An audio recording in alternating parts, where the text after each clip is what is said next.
दोस्तों, स्वागत है आपका मेरे YouTube चैनल इंग्लिश बाबू पर। और आज मैं फिर हाजिर हूँ आपके साथ एक नई स्टोरी लेकर। और दोस्तों, आज जो स्टोरी मैं आपके लिए लेकर आया हूँ बहुत ही प्यारी, अच्छी, मज़ेदार कहानी है। कहानी सुनने में आपको मज़ा आएगा।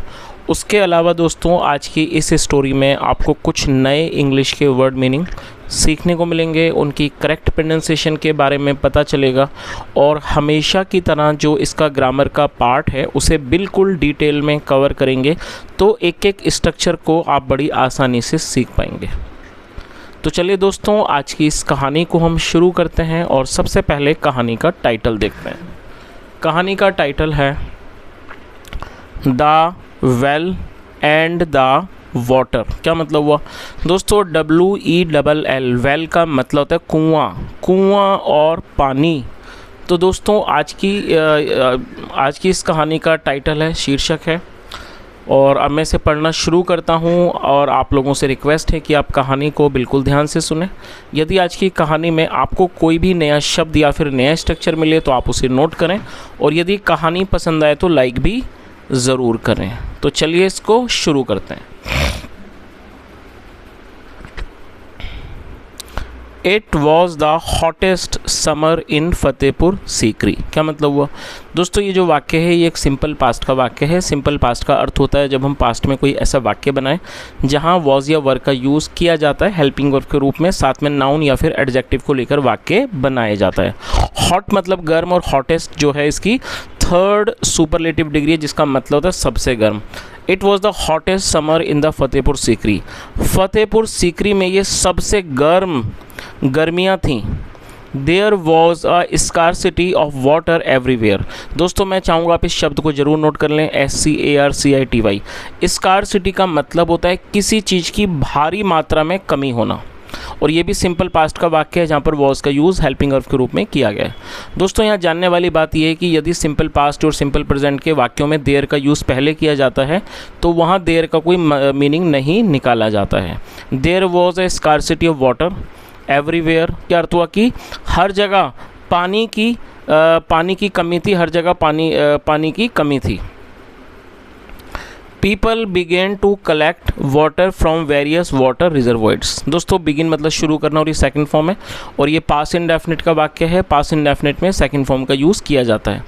पीपल बिगेन टू कलेक्ट मतलब इकट्ठा करना। लोग इकट्ठा करने लगे, वाटर पानी इकट्ठा करने लगे, from various water reservoirs. Reservoir का मतलब होता है पानी के स्रोत। मतलब क्या अर्थ हुआ कि लोग पानी के अलग अलग स्रोतों से पानी इकट्ठा करने लगे। A farmer was in great distress. दोस्तों, डिस्ट्रेस का मतलब होता है परेशानी, संकट, और ये भी सिंपल पास्ट का वाक्य है। एक जो किसान था वो बहुत बड़े संकट में था, बहुत बड़ी परेशानी में था, समस्या में था। He wanted a steady supply of water to keep his crops alive. दोस्तों, ये जो वाक्य है ये भी एक पास्ट इंडेफिनिट का वाक्य है जहाँ पे सेकंड फॉर्म लगाई जाती है। वांट मतलब चाहना, सेकंड फॉर्म वांटेड। और दोस्तों, स्टेडी सप्लाई का मतलब होता है लगातार आपूर्ति होने वाला, उसे स्टेडी सप्लाई कहा जाता है। He wanted a steady supply of water मतलब वह पानी की लगातार सप्लाई चाहता था। To keep his crops alive, अपने क्रॉप्स मतलब फसल, अपनी फसल को जीवित रखने के लिए।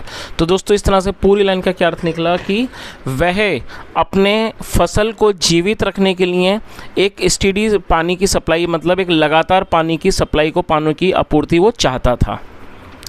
ही decided to buy a well. दोस्तों, ये जो वाक्य है ये एक पास्ट इंडेफिनिट का ही वाक्य है जहाँ सेकंड फॉर्म लगाई जाती है। डिसाइड मतलब निर्णय करना, फैसला करना, और दोस्तों इस वाक्य में दो वर्ब का प्रयोग करके वाक्य को बनाया गया। तो जब आप कोई भी ऐसा वाक्य बनाना चाहते हैं जहां आप दो वर्ब का प्रयोग करना चाहते हैं तो दोस्तों पहली वर्ब के बाद आपको टू का यूज़ करना है कंजक्शन के रूप में, और टू के बाद हमेशा वर्ब की फर्स्ट फॉर्म लगाई जाती है। तो क्या अर्थ हुआ? ही डिसाइडेड, उसने फैसला किया, टू बाय अ वेल, एक कुआं खरीदने का। तो पूरी लाइन का क्या अर्थ हुआ कि उसने एक कुआं खरीदने का फैसला किया, या इसको ऐसे कह सकते हैं कि उसने कुआं खरीदने का निर्णय किया। There lived a very rich man near his house. दोस्तों, ये जो वाक्य ये पास्ट इंडेफिनिट का ही वाक्य है जहाँ सेकंड फॉर्म लगाई जाती है। लिव का मतलब रहना और second form lived. There lived a very rich man near his house. उसके घर के पास एक बहुत अमीर आदमी रहता था। The rich man had 3 wells in his possession. दोस्तों ये जो वाक्य है ये एक पास्ट का पजेसिव वाक्य है। पहले आप पास्ट पजेसिव समझिए क्या होता है। पास्ट पजेसिव का मतलब होता है जब हम पास्ट में ये दर्शाते हैं, ये दिखाते हैं कि पास्ट में किसी व्यक्ति के पास कुछ था, कोई व्यक्ति किसी चीज़ का मालिक था, तो ऐसे वाक्यों को पास्ट पजेसिव का सेंटेंस कहा जाता है। और पास्ट पजेसिव में हैड का इस्तेमाल किया जाता है हेल्पिंग वर्ब के रूप में। तो इस तरह से इस लाइन का क्या अर्थ निकला, the rich man had 3 wells in his possession. Possession मतलब कब्ज़ा। अमीर आदमी के कब्ज़े में 3 कुएँ थे। He readily agreed to sell one of his wells to the farmer at a very high price। दोस्तों रेडिली का मतलब होता है तुरंत, और मैं चाहूँगा आप इसे जल्दी से तुरंत, और ये एक एडवर्ब है। एडवर्ब का मतलब होता है किसी ऐसा शब्द जो किसी वर्ब की विशेषता को बताए, और अग्री मतलब सहमत होना, सेकंड फॉर्म में अग्रीड। और आप इसे भी नोट कर लीजिए, SELL सेल मतलब होता है बेचना। तो पूरी लाइन का मतलब आप समझ जाएंगे।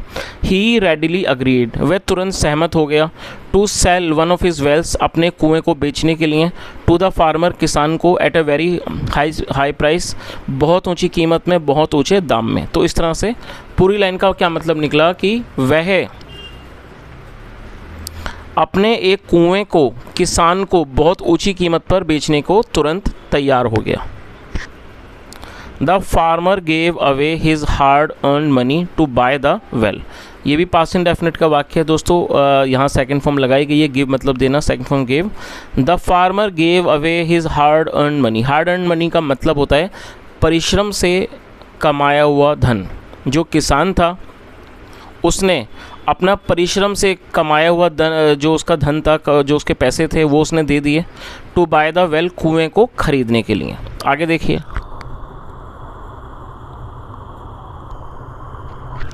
ही थॉट, और दोस्तों थिंक मतलब सोचना होता है, सेकंड फॉर्म में थॉट, और ये भी पास्ट इंडेफिनिट का ही वाक्य है। उसने सोचा, I don't have to worry about water at least for a few months. तो उसने क्या कहा, I don't have to worry about water, अब मुझे पानी के बारे में चिंतित होने की ज़रूरत नहीं है, आवश्यकता नहीं है।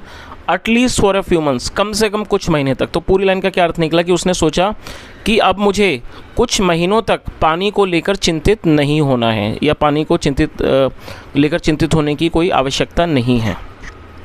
He went home happily, happily मतलब खुशी खुशी, और दोस्तों ये भी एडवर्ब है। ही वेंट होम हैप्पीली, वह खुशी खुशी घर चला गया। The next day when he was going to draw water from the well, और दोस्तों ये पास्ट इंडेफिनिट का ही वाक्य है। द नेक्स्ट डे मतलब कि अगले दिन। When he was going to draw मतलब निकालना, जब वह when he was going to draw water from the well मतलब जब वह कुएं से पानी निकालने जा रहा था। द रिच मैन केम, और दोस्तों ये भी पास्ट इंडेफिनिट का वाक्य है। कब मतलब आना, second form came. The rich man came, अमीर आदमी आ गया। एंड प्रिवेंटेड हिम, प्रिवेंट का मतलब रोकना, रोकथाम करना, सेकंड फॉर्म प्रिवेंटेड, और उसको रोका फ्रॉम डूइंग सो, ऐसा करने से। तो दोस्तों इस तरह से पूरी लाइन का क्या अर्थ निकला कि अगले दिन जब वह कुएं से पानी निकालने जा रहा था, अमीर आदमी आ गया और उसने उसे ऐसा करने से रोका। आगे देखिए, द रिच मैन सैड, अमीर आदमी ने बोला, अमीर आदमी ने कहा, you can not use the water of the well. तो उसने क्या कहा कि आप इस कुएं का, you can not use the water of the well, आप कुएं का पानी इस्तेमाल नहीं कर सकते थे। एज़ पर द टर्म्स मतलब शर्तों के अनुसार, I have only sold you the well. और दोस्तों ये जो वाक्य है ये एक प्रेजेंट परफेक्ट का वाक्य है। प्रेजेंट परफेक्ट का मतलब होता है वर्तमान में किसी क्रिया का पूरा होना, पाया जाना। आया है, गया है, लिया है, दिया है, चुका है, ये सब जो वाक्य हैं वो प्रेजेंट परफेक्ट के कहलाते हैं, जहाँ पर हैज़ या हैव का यूज़ किया जाता है हेल्पिंग वर्ब के रूप में, साथ में वर्ब की थर्ड फॉर्म लगाई जाती है। तो उसने क्या कहा, I have only sold you the well. और दोस्तों ये सेल की थर्ड फॉर्म है, और आप चाहें तो इसे नोट कर लें। I have only sold you the well, मैंने आपको सिर्फ कुआं बेचा है। The water is still mine, और दोस्तों STILL आप इसे नोट कर लीजिए। स्टिल का मतलब होता है अभी भी या फिर भी। तो उसने क्या कहा, शर्तों के अनुसार मैंने आपको सिर्फ कुआं बेचा है। The water is still mine, जो पानी है वो अभी भी मेरा है। तो दोस्तों यहाँ तक कहानी आपको भली भांति समझ आई गई होगी। जैसा हमने कहानी में देखा कि जो एक बेचारा गरीब किसान था जो बहुत ज़्यादा परेशान था क्योंकि पानी की कमी थी, और तो उसने उस पानी को, अपनी फसल को अच्छा रखने के लिए, जीवित रखने के लिए कुआं ख़रीदा एक अमीर व्यक्ति से।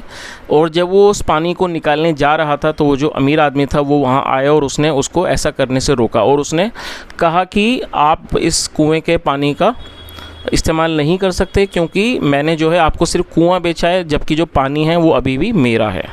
चलिए आगे देखिए।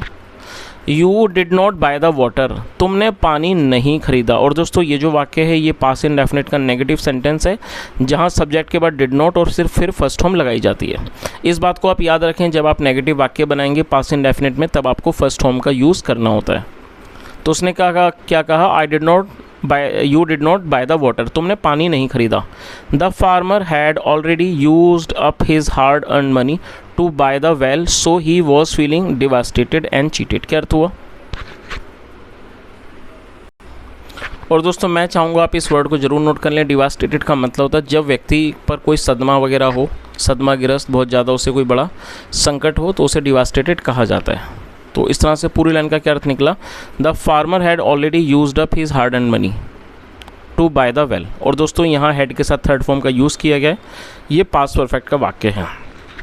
जो किसान था वो पहले ही अपनी मेहनत की जो कमाई थी उसका वो इस्तेमाल कर चुका था टू बाय द वेल, कुएँ को ख़रीदने के लिए। सो इसलिए ही was feeling devastated and cheated, वह अपने आप में बहुत ज़्यादा डिवास्टेटेड मतलब कि सदमाग्रस्त वो जो है महसूस कर रहा था। He was familiar with Birbal's intelligent. और दोस्तों फैमिलियर का मतलब होता है किसी बारे में परिचित होना, किसी बारे में जागरूक होना। तो वो क्या मतलब हुआ कि he was familiar with Birbal's intelligence, वह बीरबल की बुद्धिमानी से परिचित था, मतलब वह बीरबल की बुद्धिमानी के बारे में जानता था। आगे देखिए।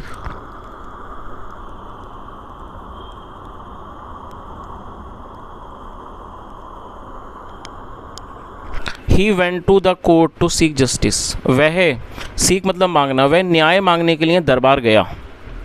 The qazi took the case to the emperor, दोस्तों टेक मतलब लेना, ले जाना, सेकंड में टुक है। जो काजी था took the case to the emperor, वह केस को इस मतलब इस मामले को सम्राट के पास ले गया, एम्परर मतलब सम्राट। Who finally appointed Birbal to solve the matter. Appoint मतलब होता है किसी चीज़ को नियुक्त करना। और दोस्तों हु एक रिलेटिव प्रोनाउन है और साथ में ये एक इंट्रोगेटिव वर्ड भी है, तो यहाँ इसको इंट्रोगेटिव वर्ड के रूप में प्रयोग किया गया। हु फाइनली अपॉइंटेड बीरबल, जिन्होंने अंत में बीरबल को अपॉइंट कर दिया, नियुक्त कर दिया, टू सॉल्व द मैटर, इस मामले को निपटारा करने के लिए। चलिए तो पूरी लाइन का अर्थ आपको समझ आ गया कि जो काजी था वो के उस मामले को सम्राट के पास ले गया, जिन्होंने मतलब जिन्होंने अंत में बीरबल को अपॉइंट कर दिया, नियुक्त कर दिया, टू सॉल्व द मैटर, इस मामले को सुलझाने के लिए। After learning about the whole incident, पूरे लर्न मतलब सीखना, जानना, पूरे मामले को जानने के बाद, पूरी घटना को जानने के बाद, Birbal address the rich man and said, address का मतलब है संबोधित करना। जो बीरबल थे उन्होंने अमीर आदमी को संबोधित किया और कहा, if the water is yours, यदि पानी तुम्हारा है, you can of course use it, तुम इसे अवश्य ही इस्तेमाल कर सकते हो। But you can not draw water from the well, draw मतलब निकालना, लेकिन तुम कुएं से पानी नहीं निकाल सकते। That belongs to the farmer, जो कि किसान का है।